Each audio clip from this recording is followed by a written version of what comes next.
Hello, everyone. Welcome to the latest episode of the Monte Wolf Show. I'm dGon. He's Wolf.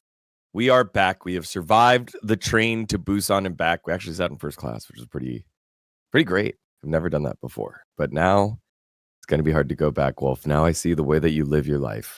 All first it's such a cheap upgrade. People just got to do it. Like it's like, I don't know, like $15 US basically to go from sitting in what's basically like an airplane level seat, like economy with like your leg is banging into the seat in front of you, to having It's like not that bad. triple the space. Like it's crazy. But yes, it is like triple the space. It is awesome. It was also empty as well, the train that we took back. So really good. The road to MSI has been complete.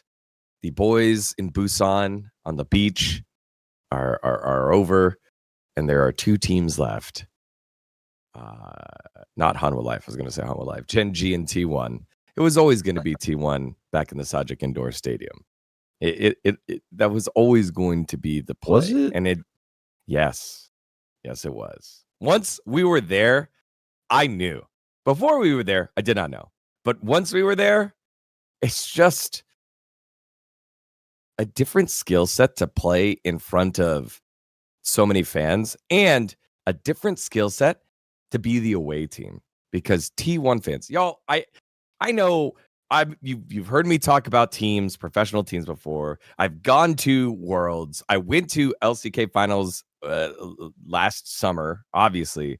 But y'all, this time in Busan, it was so lopsided. So overwhelmingly lopsided T1 fans. Like every day sold out, but on T1 days, they were in their seats like an hour and a half before the show started. You would look, I'm going to post a vlog.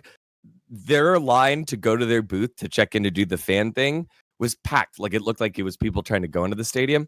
And then I pan over to the KT side and then the Hanwha Life side, and it's just empty. It's just sadness. And like, there's a fan or two in front of the Hanwha people, but there's like just a clump of humans in front of the T1 fan base. It's just, yeah.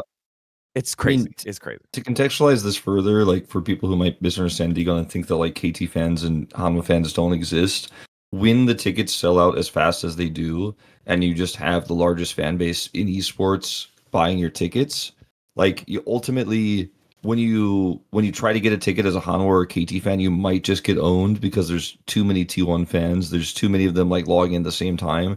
So just by like the power of ratios, like you can't necessarily get in. And there's no way to really combat that from Riot's side. Like they could just be like, okay, like if you're a T1 fan, or if you're on this section, you can't wear T1 clothing or some, like what are they going to do? Oh. Like they tell, like to discourage T1 fans from showing up so that like more Hanwha fans get in. It's first come, first serve. So, it ends up being this way a lot of the time.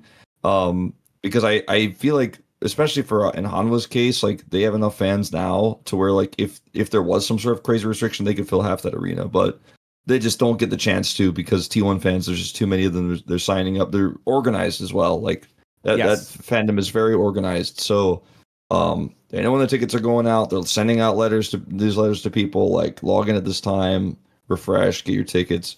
So I think when I see T1 at these live events with these arenas, with the fans and stuff, it's very obvious that every time T1 is playing, like they're the favorites, right? And when GenG is playing against them, they have a similarly large fan base, but it's not. I mean, I say similarly, it's like probably the closest one, but it's still not like anywhere close. To be clear, but like when you have GenG, I was just saying when you have GenG T1, like it gets closer to 50-50 than like anyone else. And T1 wasn't playing against GenG. GenG is qualified automatically, anyways, and you didn't know that was the matchup you knew going in was like GenG versus Hanwha is there, and GenG are the favorites. So like GenG fans aren't battling it out to get tickets for day 3 that are not necessarily going to be there for. T1 needs to go to day 3 to qualify for MSI, so you're really trying to fight for that. So like when you look at the circumstances of why there would be more T1 fans there, it does make sense. But just in general, like T1 fans do dominate the conversation when it comes to LoL Park matches, when it comes to road shows. Yeah, that was a good point. It was much closer when it was KT T1 than it was T1 Hanwha. Like T1 Hanwha was 90-10. We had talked about, I was asking the guys earlier, like, hey, how much do you think it's going to be? Someone said 90-10. I was like, that's crazy. I think the KT T1 match was probably 75-25. You can kind of tell because after a team loses, it seems like just Korean fan culture and maybe just some fan culture, but specifically Korean fan culture, like the fans leave. They're like, I don't want to get stuck in traffic with these other fans or whatever. But I feel like in other culture, like if a team gets eliminated, you stay because they're going to come, they're going to do the bow. You want them to know that, hey, great job. Like that's not the case here. You lose, the fans leave. And so when T1 beat KT, the stadium was like 75% full. When T1 beat Hanwha, it still looked full. Like it looked like just a small section of Hanwha Life fans on the floor left. Not all of them left.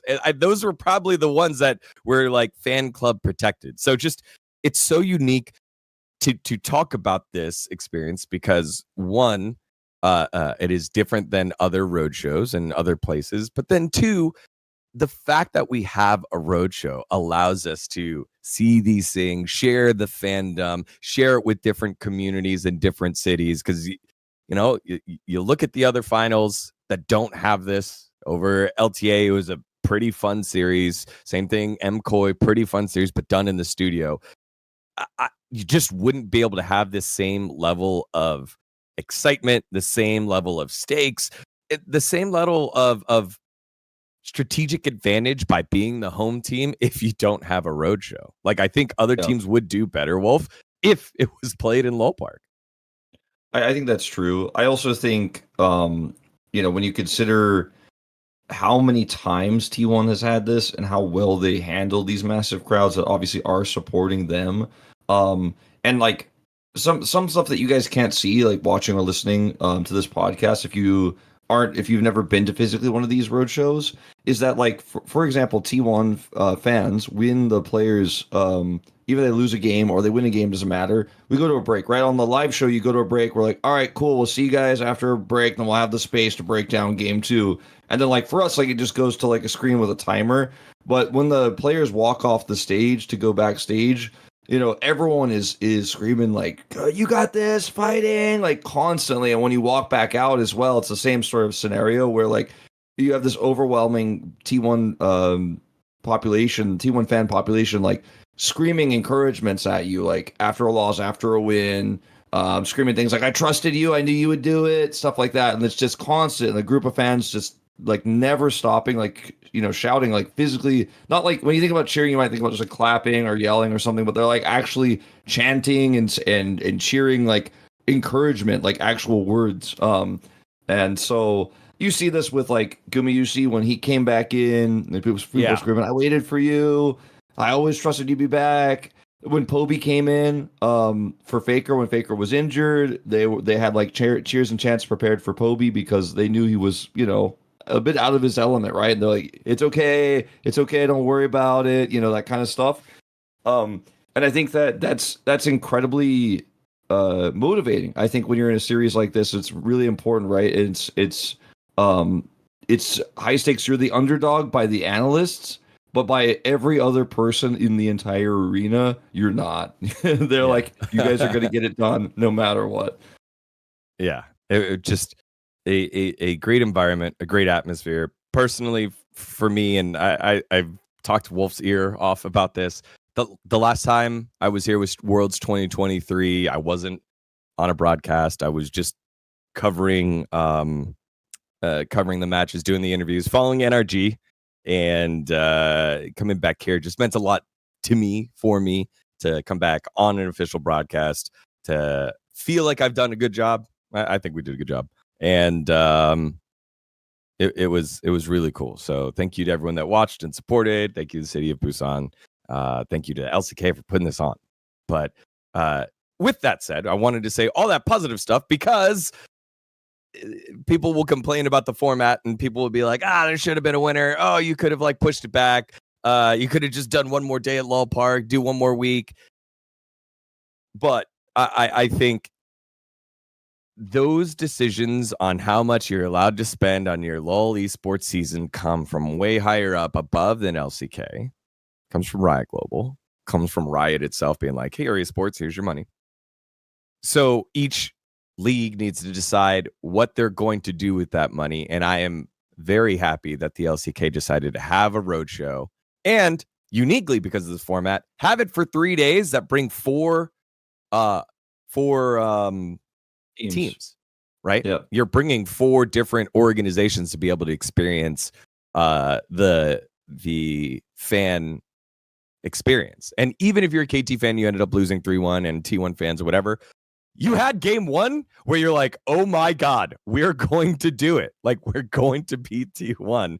7-game win streak. Like, those moments, the fans will have forever. And it kind of felt like, hey, yes, we know that LCK is a global league. We know that these are the best teams in the world. It's the League of Champions, First Stand, reigning LCK Cup, MSI, Worlds. You know all that.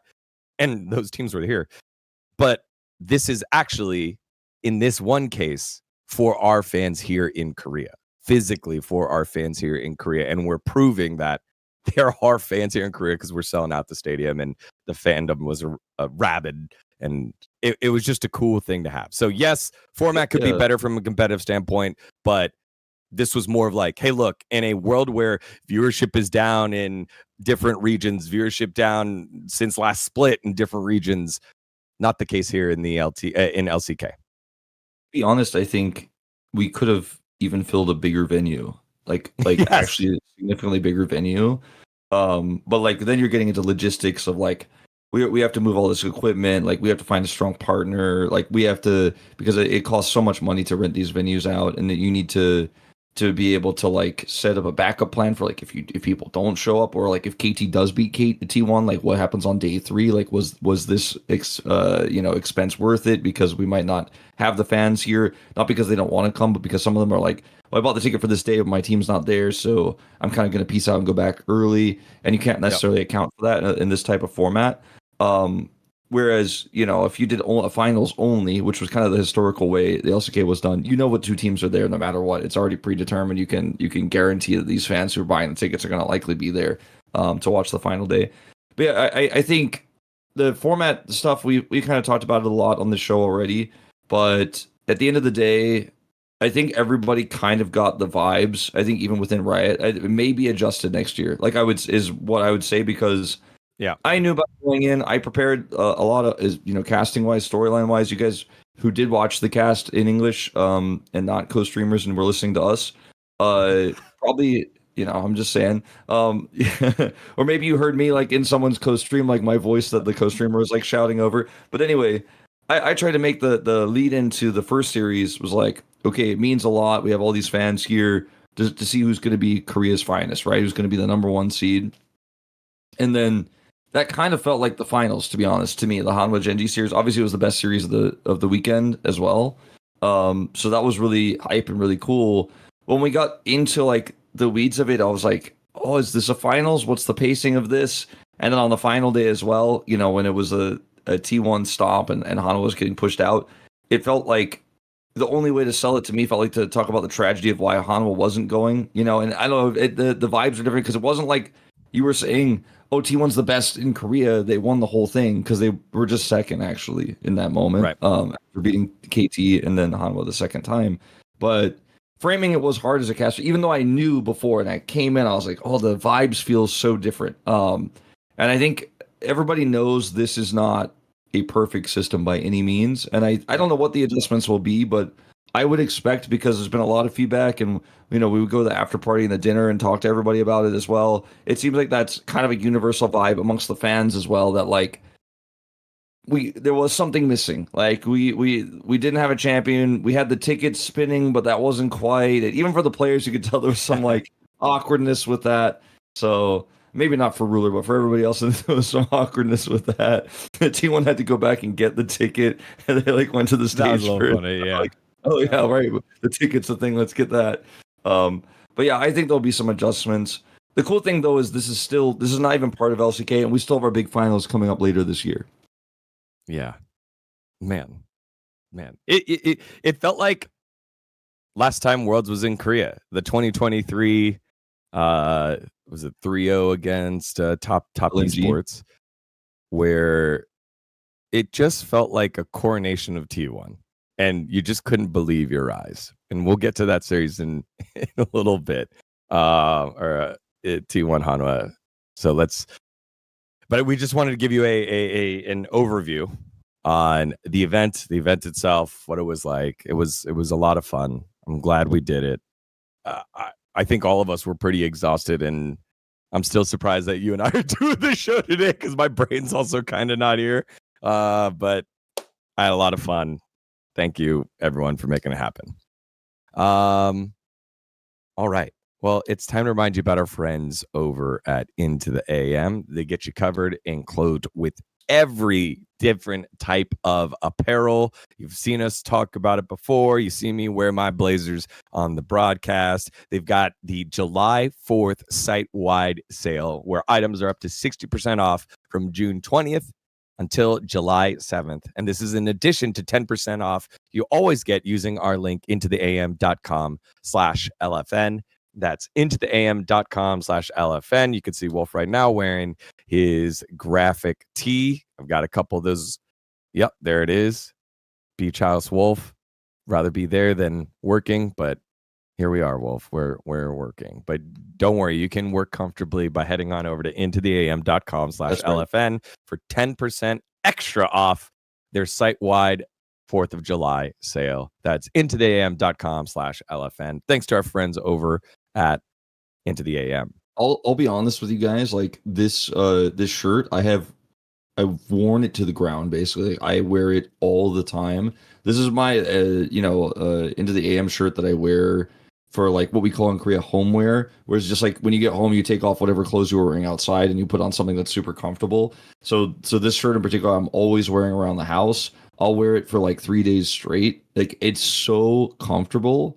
And as you guys could see, like you guys have seen me wear this shirt probably on so many of these shows. It's not because necessarily it's a sponsor, but it's the most comfortable thing I've got. And we do these shows often after, an after party or something. I'm tired. I'm coming in. I'm wearing this shirt. But as you guys could tell, by looking at me, it doesn't really have that much sign of wear. It's not faded. It's just super high quality. So I highly recommend getting some stuff, depending on what your use case is, because they have all sorts of stuff. You can get graphic tees. You can get more traditional, just high quality t-shirts that you could wear underneath a blazer or whatever you're looking for. So check out the site. Like if you do nothing else, check out the site. I think you'll be surprised at the amount of different things they have to offer.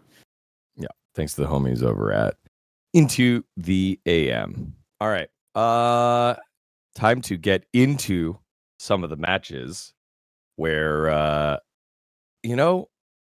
incredible happened. Hanwha versus GenG. And Hanwha came in and just shocked everyone. Slapped them, bro. Best matches of the series, best games of the series. And then the reverse sweep. And then we're going narrative. It's like, no. Game 5, Hanwha Life. Like they're just creating a new way to break GenG's hearts because they've done it before by beating them.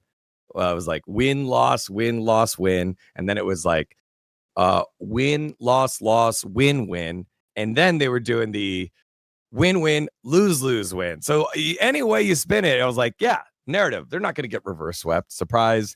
They do get reverse swept. It is GenG that booked the ticket and a very, very dispirited Hanwha Life esports squad here, Wolf. What jumped out at you in the series? I mean, the clear main storyline for me, and I think our broadcast team for what shaped the first Hanwha series, was Canyon played very poorly, and then in game 3 he was like, I'm going to stop doing that now and play well. And then that was really the biggest difference maker.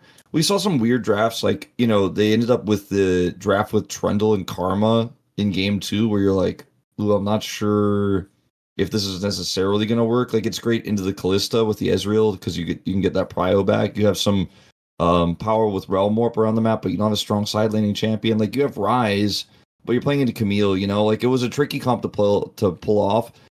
The engage stuff in that second draft was somewhat questionable.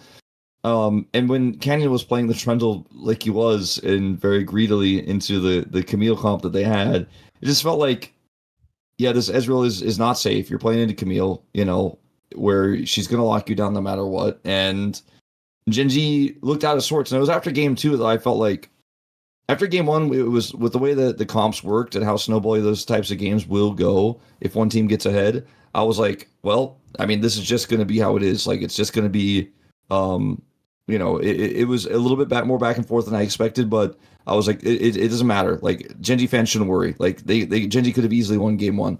But after game two, I was like, Oh no. it's a 3-0, right? Like after game two, I was like, it's not looking like this is going to be very close at all. It's not looking like GenG are going to be able to bounce back. It looks like for example, what happened to Hanwha on the final day of T1, I thought was going to happen to GenG here. I was like, oh, game three is going to be even worse. Like this is definitely a 3-0. And then, things changed, right? We saw Canyon come back on the Skarner, which again, he's been the best Skarner player that we've had in the LCK this year. And then they end up pulling out the Cho'Gath, and that was a really risky pick with the TF, but like the way they played it around the global, around the Cho'Gath sustain, I just really liked how GenG were able to just change their identity with how they're playing. Canyon plays a little bit more comfort, plays a Skarner, plays a Lee Sin, ultimately gets the Wukong in the final game, reset mentally, and then just come back and get a reverse sweep after changing it up completely and just changing up form.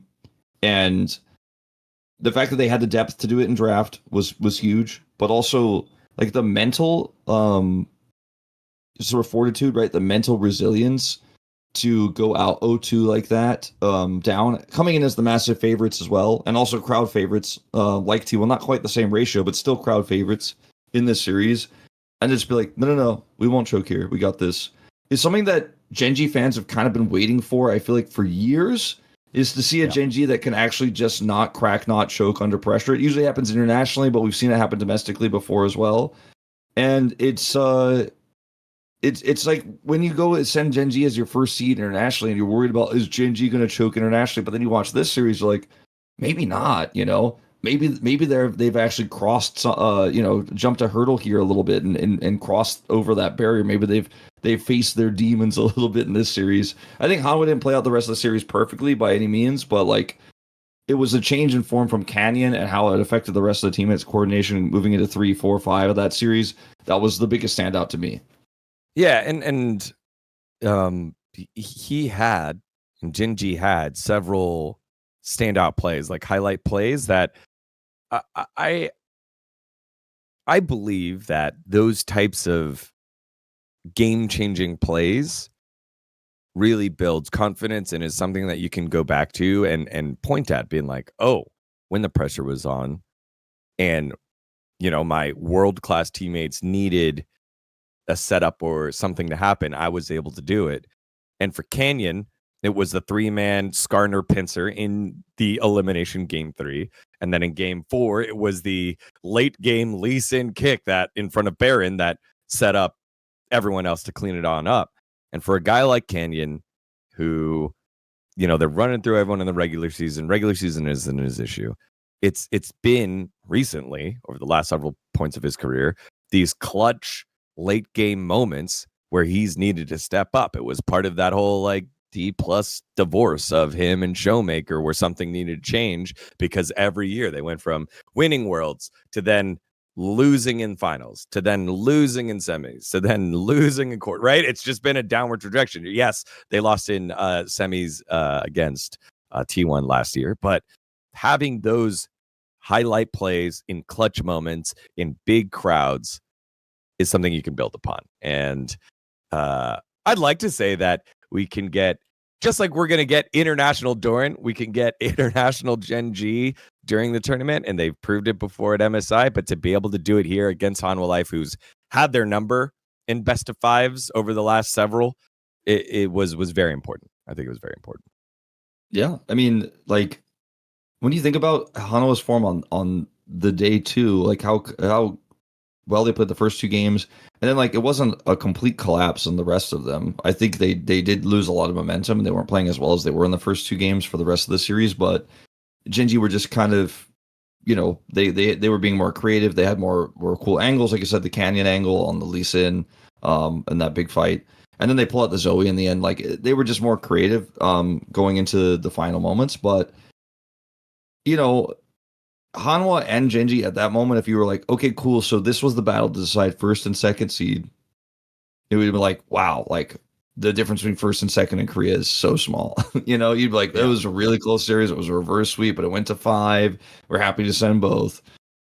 But you and I know that is not what ultimately happened. But I mean, just to wrap up GenG, I think they're super good. They're defending MSI champions. There's a lot of storylines there. And, this is a team that I think this could be the year where they finally get Worlds. Like this could be that year. Let's see what happens at MSI first. But I don't think the train is stopping. I mean, we're so far away from that. Well, but I mean, we're also so far away from. We're so far. Like, think about the difference between GenG and T1, and we'll get to T1 Hanwha a little bit later. But the difference between them right now and then the current form of the top teams in the LPL, where we have players like Taeyun popping off, and like I've watched some of those games now. I've had the opportunity to because I wanted to go back because I was hearing the rumors, the rumblings, and like I just don't think they're close to our level right now. I mean, not to say they're not close, but I think there's a significant gap, right? And I feel like GenG is likely to win MSI. Like, I think we could say that pretty comfortably, unless there's a big collapse. If there's a big collapse, then who knows? Anything could happen, right? But like, I can't predict that. I can't assume that. I was like, but they always collapse internationally. Yeah, collapsing, like getting top 4, but not winning the whole thing. Ah, yes, the worst collapse that could ever happen. Or like GenG winning MSI last time, like literally like 1 year ago when they won MSI. I think we can send GenG to MSI thinking anything but lifting the trophy would be a disappointment. Like if they lose to anyone but T1, it feels like it's a disappointment. Yeah, that's fair. Which sounds very slanted, but that's fair. That's what this GenG roster is made for. That's what it's expected to have when you have Chovy. You bring back Ruler, championship or bust mentality. I don't think it's healthy, but also I've never been on a team like that where that was the expectation, and maybe that actually motivates me to do better because that's the standard that's required. My final question to you is: there are 3 returning champions here on GenG. 2 of them are new, and that's the bot lane. How do you feel like Ruler and Duro did against my number 1 bot lane in Viper and Delight? I think the way that the lanes played out wasn't like problematic for Viper at all. Like if you look at his Kalista game, by the way, if you remember that one, it was like insane. And then obviously he had the big Varus win when Canyon was kind of inting in game 1. And then like later in the series, his Jinx was fine, but it was kind of an awkward draft where they didn't have setup to get picks and they were running Jinx. And then like Jinx is one of her big things is that she's got range, but you're playing against Senna, right? So like it was like really tough. And the fact that he only died twice that game was kind of insane. One of the times being like the big Canyon kick play. But I thought Viper played really well. I would argue it's actually tough to say this, and like I hope I don't get flamed for saying this, but I might. Like I feel like he played better than Ruler overall in the series. But Ruler wasn't the main character to me. Ruler's Lucian game was like, holy shit. Like, it's Ruler's Lucian. Yeah. Like, he's popping off. But, like, the game, the series wasn't as about Ruler, I think, as it was about Viper. Like, Viper is way more important for Hanwha than Ruler was for GenG. Because GenG were just firing on all cylinders once Canyon showed up. But, yeah, I mean, I think both played really well. I think Duro just is an elite support player now, and like we came into the series wondering who will play better. Will it be Duro? Will it be Delight? I think it was Duro. I don't think it was like obviously Duro or like Duro was way better than Delight, but I think it was Duro, and he looks super comfortable. And this is one of the first big stage matches like this that he's had to play in his career, where he's just playing in front of literally thousands of fans. And the stakes are incredibly high, and he needs to win this to go to even bigger crowds, right, at MSI. So The fact that he was able to keep it together is pretty massive. Yeah. That is where my focus will be at, because we've now seen from LCK Cup, Sleepy Trovy and Sleepy Canyon wake up, right? Because the pros beat them, and that, in my opinion, that was their fault because they weren't playing well. Duro's inexperience, but it just doesn't seem to. If he plays bad now, I don't feel like we need to say it's inexperience. It's, oh, he had a bad day. Like it's kind of cool to be able to say that. And then Keen is just ever reliable on the Keen Sante. All right, that was series 1.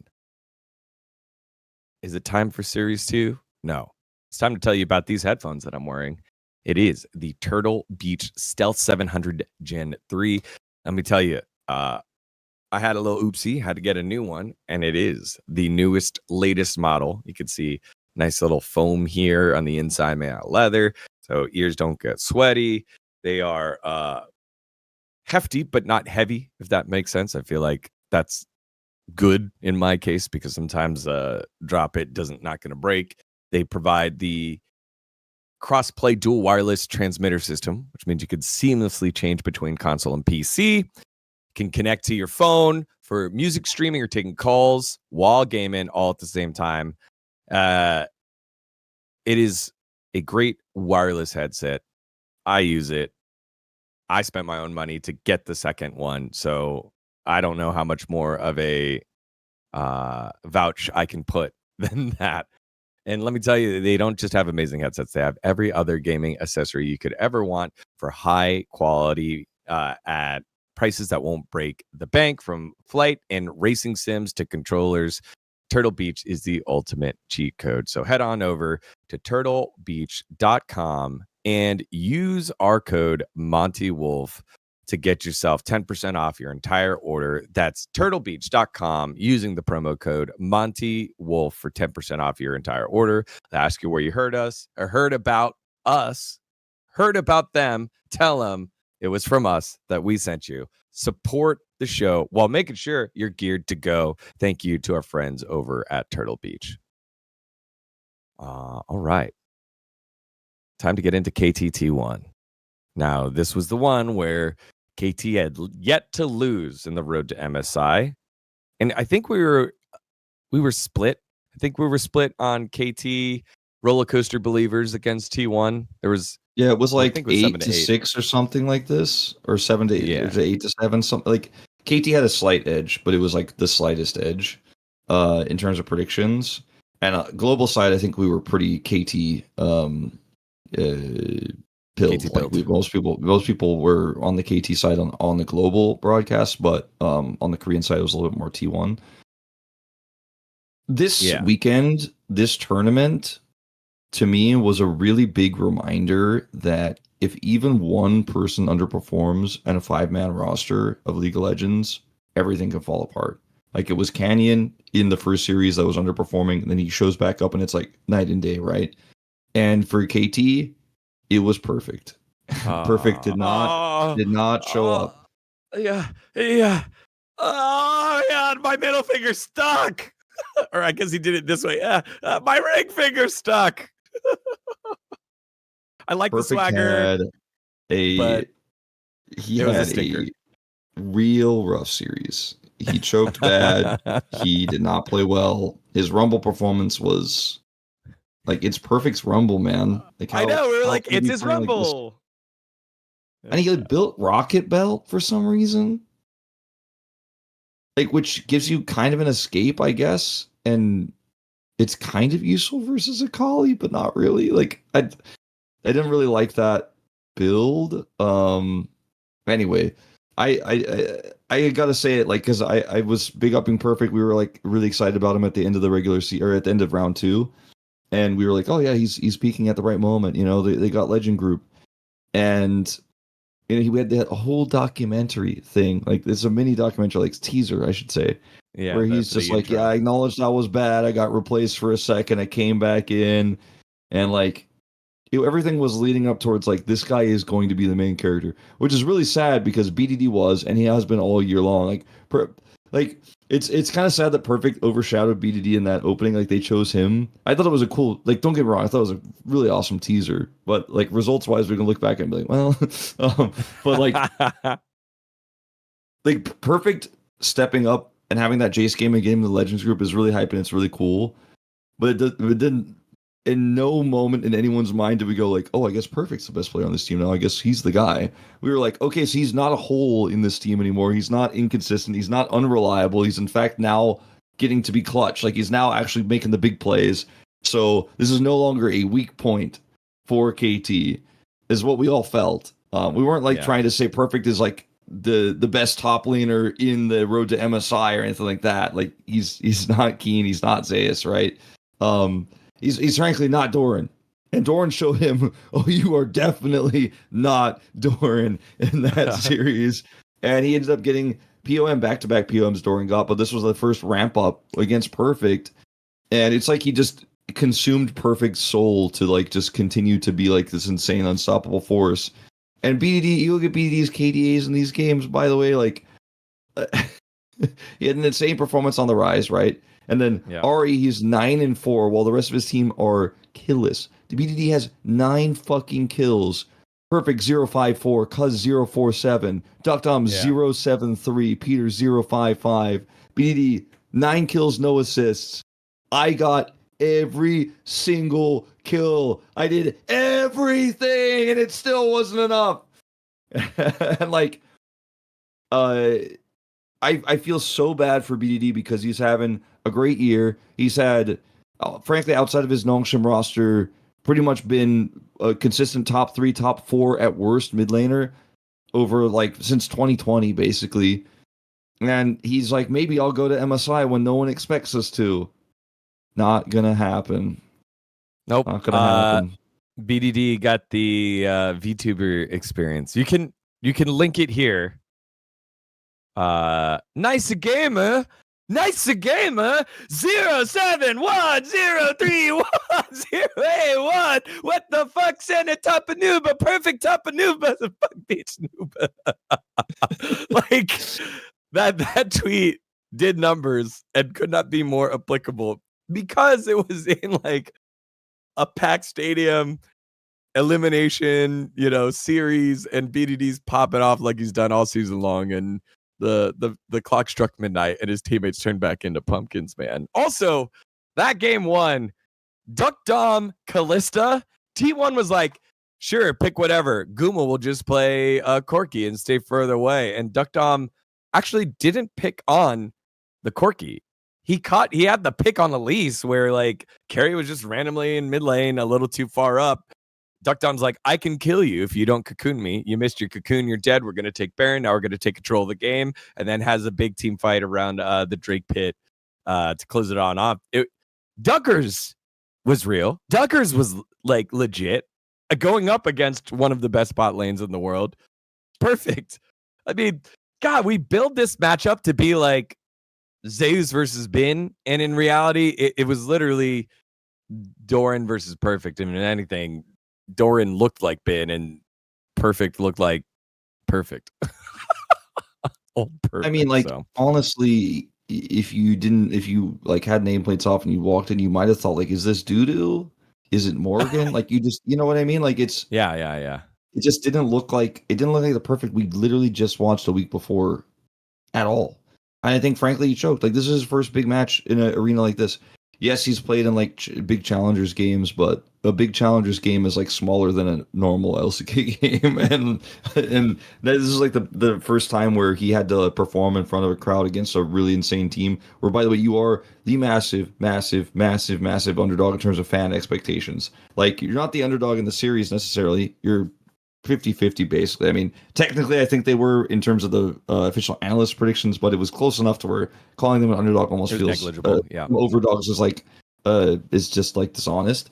But like, he needed to perform, right? And he did when it mattered for Legend Group, but when it was this many fans and this many fans cheering against him, he couldn't do it. And I hope that the learning point for him here is, okay, I got the experience. I need to keep my mental in check next time I go to a big game like this, because he will have the opportunity to go through playoffs and make it to the road show at the end of the LCK. And when we go to LCK playoffs, he needs to be ready then. And maybe this was kind of the wake up call that he needed. But like you said, Ducktom had a fine series. Like, there were games where, like in game 2, where he just got knocked on cooldown, and it wasn't even his fault. Like, what's he supposed to do? That draft was a little sussy from T1, or sorry, from KT, but like Peter didn't really protect him, and BDD had to like be fishing for picks because he was the only person who had any gold. Like, to put it into perspective, he has like 4,000 gold more than the next highest person at the end of that game. So I don't mind that draft though. I did yes, Ducktom is not going to be able to play the game. Maybe Peter just sits on him and he can headbutt Nocturne away. But I think you go into that draft not expecting the gaping hole that is perfect on his Rumble against Gwen, where you just kind of like T1 didn't trust that Ducktom Kalista would be able to beat and like open up a hole like he did against Corki, a safe 80 carry. I bet KT were like, I know Doran's like 3-1 on this Gwen, but we don't believe in that, especially against your Rumble, right? And then it's like 0-4 in the lane. Cuz is playing Jarvan, so he literally only has one place to go, which was to mid, because every time Nocturne was on, ult was up, it was on Ducktom. So he had two losing lanes. I was like thinking about the Rumble Gwen matchup a lot on that day, and Perfect beat Chiu's Gwen in the tiebreaker match, and it was he like crushed it, right? And I was like, oh man, like I guess Perfect feels like he can do this, like he feels confident. And many Rumbles, by the way, all season long, all year long, have been like, oh yeah, this is a good matchup into Gwen. I can win this. I can do this. Like, it's been a common response. Like, we've seen Kingen do it, so he's just like feeling he's in the zone.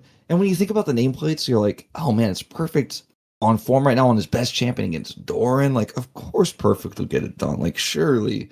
But then I thought back to like a lot of Doran's Gwen games this year, and like he has been insane on the champion. Like, you can see the plays, you can see the moments like where he's looking for dives or his team fight prowess, or he's got that sick flank. Like, Doran is just great at Gwen, actually. And Perfect, he did not play well, so he got bopped, and that was the story. And I feel like we're kind of getting into the weeds of like, yeah, Doran was better than Perfect, and that's all there was to it. But I also feel like, Guma and Keria looked really solid, and they gave you a performance that made you trust that maybe the next day they could get it done. Like, they were not making mistakes. Keria got caught on the Elise, but it's Elise, Guma was playing, the Corki, and you're like watching, going, okay, that's cool and all, that's fine. And then plays Ziggs in the last game, and you're like, Guma Ziggs, like we criticized him so much last year. This is why like Hanwha, part of the reason why Hanwha beat them last year in the lower bracket finals to go to the finals, because he couldn't really play Ziggs. He plays Ziggs. Did he play it well? No, but was he willing to play it? Yes. And that's for me the standout. Like, the fact that he was willing to lock it because it compositionally made so much sense. And even though he didn't play it well, it didn't matter. He did a bajillion damage, had the most gold on his team, and Xayah couldn't do anything. Like, I mean, except when in the few moments when Ducktom was in range to auto attack Guma, and he did, and Guma almost died, and that shouldn't happen. But in terms of team fights and setup on objective, like the Ziggs outranges the Xayah, you just win that every time. So I felt like, while Faker felt relatively invisible in this series, everyone else had a really big role to play, and the confidence that Guma showed should have maybe been a bit of like a tell, like maybe a bit of a, what's the word for this? Like, symptom of like foreshadowing. It's not even a symptom, like foreshadowing. Yeah, like we should have been able to go like, wait a minute, like are they gonna do it again? And they did. They did do it again, dGon. They did. Do you remember after that game, we then started putting our predictions in for the next day? And I thought that our predictions that we put like last week would carry over. And so our producer was like, hey, dGon, what are your predictions?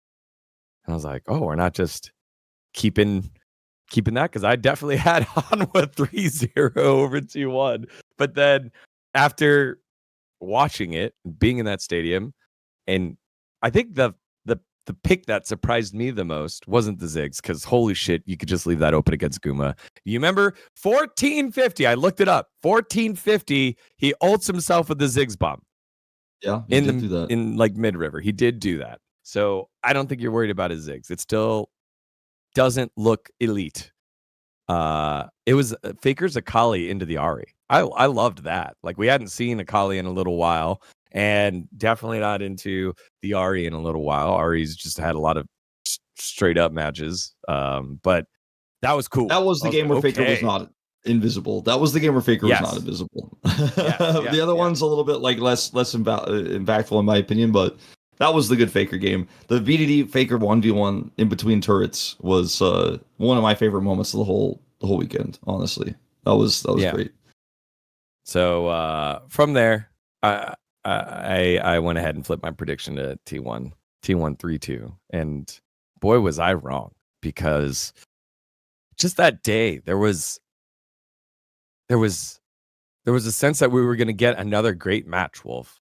I thought we were going to get another great match, and instead we just got a shellacking. I love using that word when it's appropriate, but that's what it was.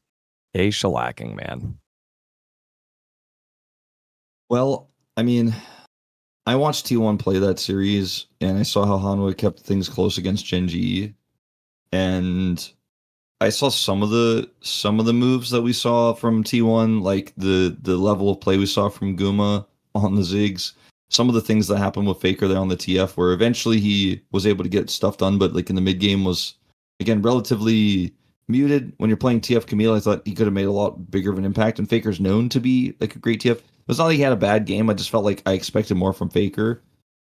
I was just like, look, it's a Hanwha 3-0. Like, remember last time I predicted T1 to beat Hanwha in the regular season? I was like, no, I think this T1's is the better. time where they tip over. I think, yes. I think Hanwha, like, I thought they were fraudulent a little bit. I thought they were showcasing some, like, they were just fucking around too much. Then I was like, I think eventually we're going to be like, well, no, they're not just messing around. They're actually just fundamentally making big mistakes on the map post mid game. Like, it's fundamental bad League of Legends at times. But this time I was like, nope, I won't be fooled again. I'm going to trust Hanwha. I slammed that 3-0 down so hard. I was like, oh, this is going to be an easy series. They're just better than T1 right now. And then it happened. Well, the big gambit, right? You're trying to figure out what strategically were T1 going to do, and how could they get advantage.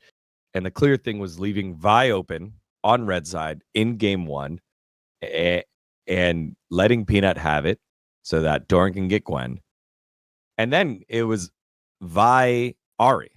So they go Vi Ahri Jace, and you're like, holy shit, how did that happen on blue side? And on red side, they traded for the Nico. It was Gwen, Nico, Wukong, I think. Gwen, Nico, Wukong, or Gwen. Yeah, Gwen, Nico, Wukong. And then Hanwha don't ban Kalista. So then they get Nico Kalista. Like in round two. It was a great Kalista, strategic choice. It's just okay. So yes, the draft happens. Great choice by T1. Kind of a little bit of a draft flub by Hanwha. But then they just can't execute it. Like, Peanut is diving so deep to a point where the charm can't follow up.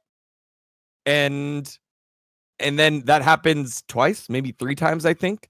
And T1 punish every single time after that. And next thing you know, it's like 15-4, 17-4, something like that. And T1 win game 1, and Vi is out of the draft.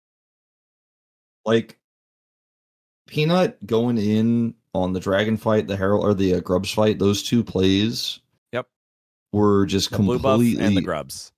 They were just completely wrong. Like, the rest of the team was so far away. So, like, even though the angle he had, where the enemy champions were, like, if his teammates were with him, and it's not that they weren't with him, they were too far away to follow up. Like, he engaged too far away from his teammates, so the follow-up isn't there. Like, the teammates were in the area, but not close enough to actually get the kills and set up, like, what Peanut wanted. So Peanut basically just engaged himself. Like, he gave T1... It was like a self-engage. He's like, oh no, I've knocked myself into all of the T1 players by using my ultimate. And like, it goes back to what I was saying about this weekend, really reminding me that just one weak link in League of Legends can be all it takes to completely collapse. And it was canny those first two games on the Hanwha series. It was perfect in the KT series, and then Peanut in the first game especially, but second game wasn't great. And he just never showed up. The draft was kind of weird in game 3 as well, where they went for the Galio, where they didn't have any sort of really strong side laning champ that he could play through. Peanut didn't have strong lane prio in that game. And with to play in Italy that they prioritized super early, it just felt like T1 prepared super well. Like they prepared super well. They had great strategies, even though they were the team that played just the day before, whereas Hanwha had a whole extra day to study T1. And I think Hanwha also slammed their 3-0 pred. Like they showed up and they were like, we can play almost anything, we'll beat this team. And it just wasn't true. They got outdrafted, they got outplayed, and Peanut underperformed. So the crazy thing to me was that when you think about the results, like this still, I know I said it on cast so many times. I've said it at the way shake to you so many times the after party. I've done so much on this because it gives me chills every time to think that Hanwha was one game away from going to MSI as a first seed. One game, just one game. All they needed to do was win one more game against GenG, just one. And they lose 3 in a row, and they lose 3 in a row, and lose 6 games in a row to not go to MSI at all. And in the 6th game, I literally got chills when I realized it might be a perfect game. And like the truest perfect, like undebatable perfect, like every single grub was T1's. And I was like, man, I have never seen like a bigger fall from like we're the best team in this region to like we're not even close to the rest of the teams that had showed up to this road to MSI. It was actually crazy. The drop off, and like you could just feel the momentum was out of their sails. Obviously, when they lost to GenG, like they got reverse swept, so you're going to be in the worst possible scenario momentum wise there. But then also it's here, it's kind of the same thing, you know. Like you got bodied in game 1, game 2 a little bit closer, but still getting destroyed. And then you walk into a game 3 where it's just like they weren't even there, you know. Like they were just like they had already decided in the early game in game 3 they just weren't going, and it just wasn't going to happen. You could just really feel that. I mean, I felt that. Yeah, it was a true collapse, which is why I go back to what I said earlier. This felt like the 2023 Worlds, where game 1, the first kill I think went to Xiaohu on an invade or something like that. Top Esports was able to get an early kill, and everyone was like, ugh, because it was a pretty T1 favored fan base. And then after that, it was just smooth sailing afterwards because they just folded over. That game 3 was a full-on collapse, and it felt personal. And I couldn't. The best way to describe it is like my eyes were seeing what was happening. It was, oh my god, Doran is dunking on Zeus. Yes, he's getting help from a gank and the TP from Carria, I think, on the Rakan because he was running spellbook. But he's dunking on him. They're styling on him, and now they're looking to seek out these kills on Zeus. It was the revenge, finally. The revenge that everyone on the T1 side has been waiting for. They've been waiting for this revenge since the trade, since the drama, since the AMA, since the match, the LCK Cup match, the everything. It felt like a huge release of that. And the rest of Hanwha Life Esports were just kind of collateral in it. But it was a just was that unbelievable. I couldn't believe it. There was that fight where they were like near the Gromp, and T1 were like super broken up, and they kept just engaging, and Carria was super low health, and I was getting stressed out because I was like, I want the perfect game. I don't want him to die, but he like barely lives, and they just kill every single person like one by one by one. As soon as like everybody slowly starts to show up for T1, they actually do get grouped, but they're just so far ahead. They're just Harlem Globetrottering, and like when I was watching that, I was like, T1 no Hanwha isn't there, man. Like they wouldn't make this play if they thought it was risky, like that if Hanwha maybe could punish them. Like they were pretty ahead at that point, to be fair. It would have been hard for Hanwha to punish, but like that's the kind of play at T1 and almost any team in a qualification match, best of 5, doesn't make the type of play because it's just safer to walk back, reset, get vision, look for the next objective. Well, they were like, we are going to style on these kids. Like we are gonna to fuck these guys up. Like they were like, these guys aren't even here. We have a whole audience is here for me. By the way, it's not here for you, Hanwha. It's here for me, and I'm gonna make them clap. I'm gonna make them cheer. And their audience was roaring, man. It was insane. Like it's that game 3 is definitely gonna be one of the biggest roadshow memories I think I have when I look back at my time casting League of Legends, because very few things I've ever seen compared to that. Like maybe the Overwatch days with like Runaway and Lunatic High was close, but this was like I don't know, man. It's crazy too, because we often like tease the T1 fans for being like overly hype about something that doesn't necessarily like matter. Like we joke oftentimes at the LCK that like at level 1, if like T1 killed like the ward on Raptors, T1 fans, but like crazy, like but like in this game also it was kind of like T1 like beating a dead horse. But I don't know, I just felt like because they were the underdogs, everyone was predicting against them besides you and Coco. Like everyone was like, you can't do it. Nobody trusted, nobody said they could do it, nobody said it was going to be close. And then they just were like, oh yeah, here's a reality check for all of you guys who aren't our fans, and by the way, all of our fans are right here screaming and yelling as well. It was just sick. It's just one of those moments where if you're a Hanwha fan, it's like the worst possible scenario you couldn't have ever even imagined. Like it's the worst. Yeah. But then T1 is just like, I don't know, they rose to the occasion. They prepared really well. I think Coma and Faker should get a ton of credit for the drafts that we saw in this series, but just in general, T1,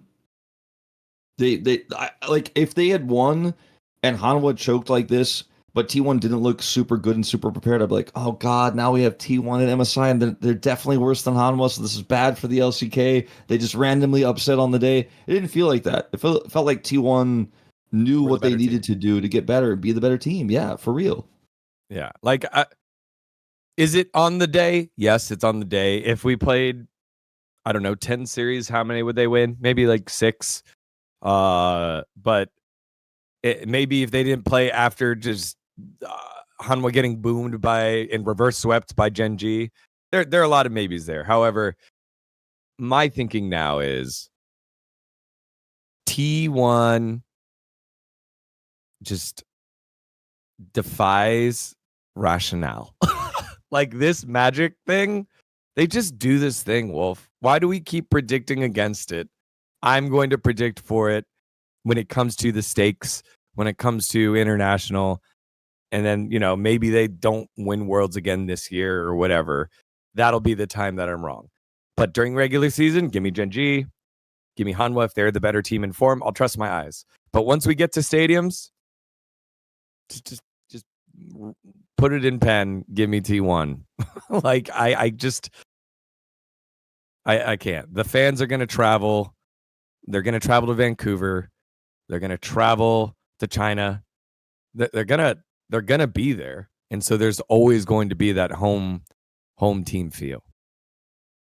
And the magic is there.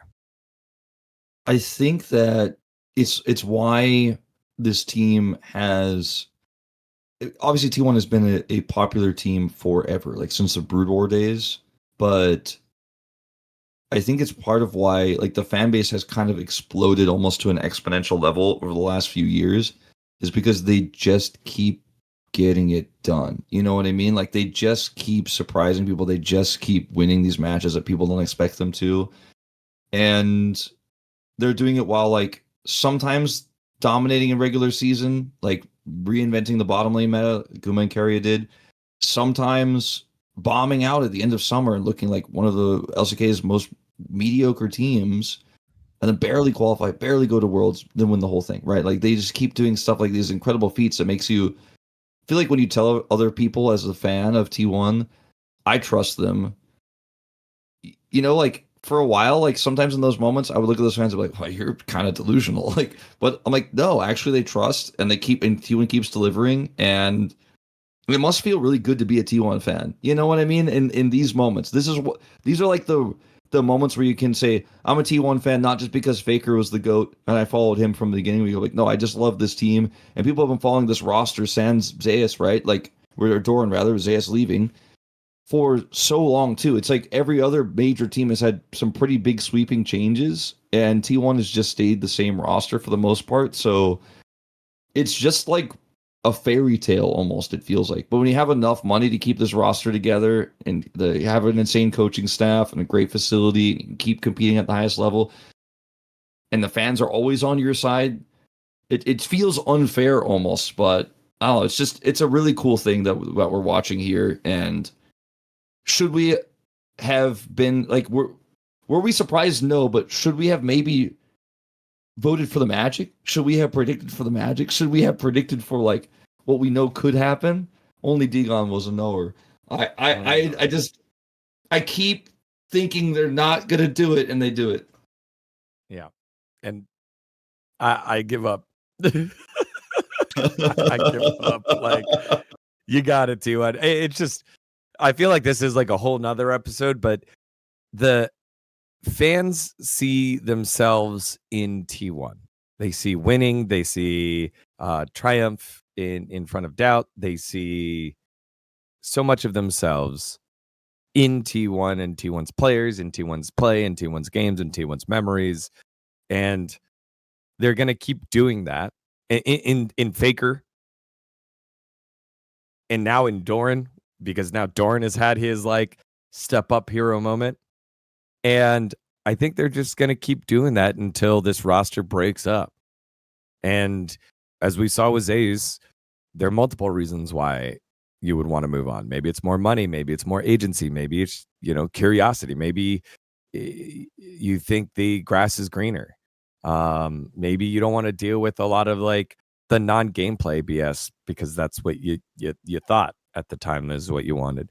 But as long as the core of it is together, which throughout the decade the core has been Faker, they will always have the same level of fans and fandom and support and belief for things that seem not irrational. It's T1. Crazy. It's just crazy. It's absolutely insane. And I mean, there's nothing else to say except that I would expect GenG to win MSI, like I said, but if it goes to be a T1 GenG finals at MSI, maybe I don't say GenG wins that. Maybe I don't maybe this time I believe in the Magic a little bit. That's kind of where I'm at right now. Like my brain says no, they can't do it, but my heart says, I don't know, Wolf, like your brain's been wrong a little bit recently. I know, man. I think that kind of, I just didn't want to deal with that kind of cross-wiring. So I was like, yeah, T1, you got it. I see it. I saw it with my eyes. I feel it in this building.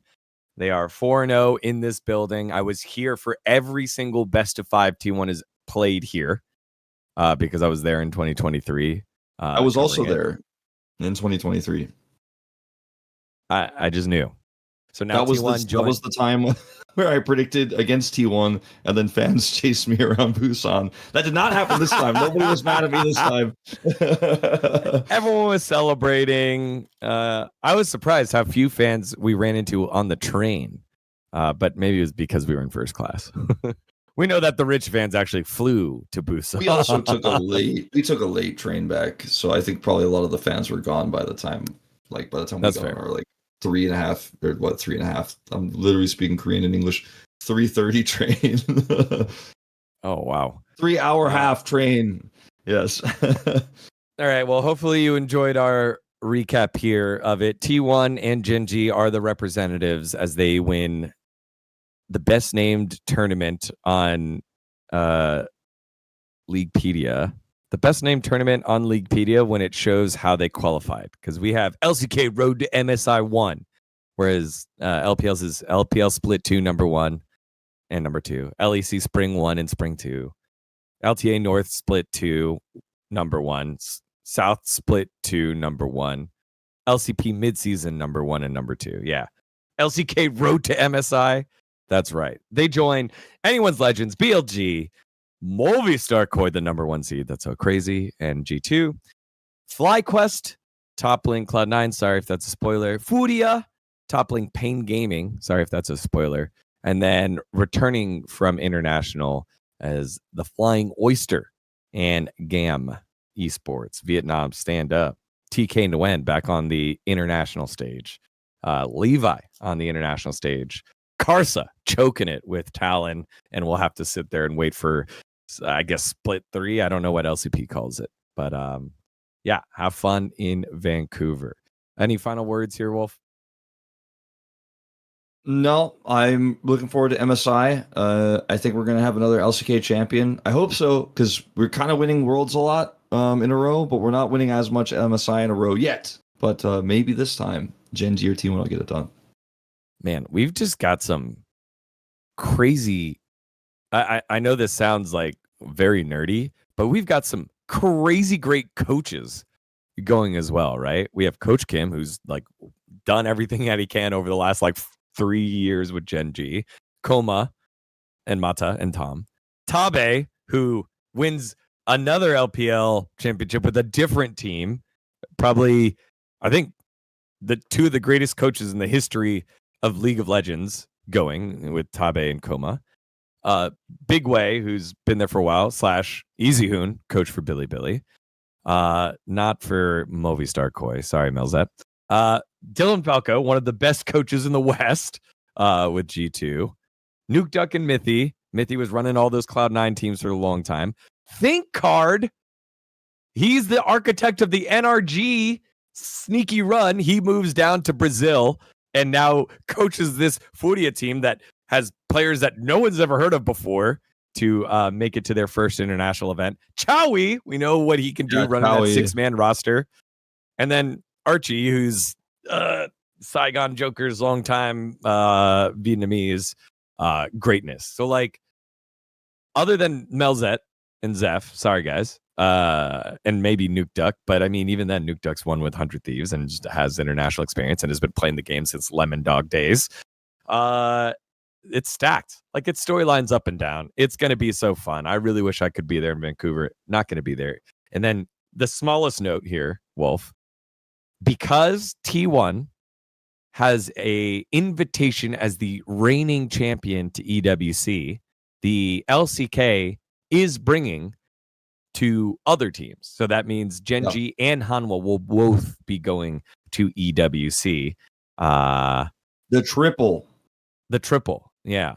So I think that's a cool little wrinkle that EWC put in there to get the best teams.